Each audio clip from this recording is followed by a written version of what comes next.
नाफरमान बेटी और बेटे को काबू करने के लिए मुट्ठी भर चीनी पर या शहीदू या नाफियो पढ़कर ऐसे खिला दें कि ऐसे फर्माबरदार हो जाएंगी कि आपको खुद समझ में आएगा कि आपने कितना अच्छा वजीफ़ा किया था। बहुत सी ऐसी चीज़ें होती है जो बात हम बच्चे हमारी नहीं सुनते हैं, नाफरमान हो जाते हैं। हम बहुत परेशान हैं आजकल के माहौल में कि बच्चे बात नहीं सुनते, बच्चे पढ़ाई में भी ध्यान नहीं देते। हम बच्चे मतलब कोई चीज़ में हमारा साथ ही नहीं देते, हर बात में नाफरमानी। तो आज मैं आपके लिए बहुत अच्छा वजीफ़ा लेकर आई हूँ।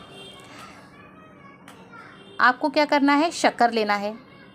ये शक्कर को, मुट्ठी भर शक्कर पर आपको क्या करना है, या शहीदू या नाफियो, या शहीदू या नाफियो 100 मरतबा पढ़ना है। पढ़कर उस शक्कर पर आपको दम कर देना है।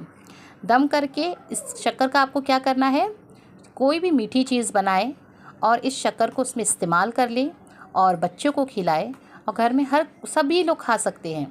तो इंशाअल्लाह आपके बच्चे आपके फर्माबरदार हो जाएंगे, आपकी बातें सुनेंगे और इंशाअल्लाह वो राह रास्त पे भी आ जाएंगे।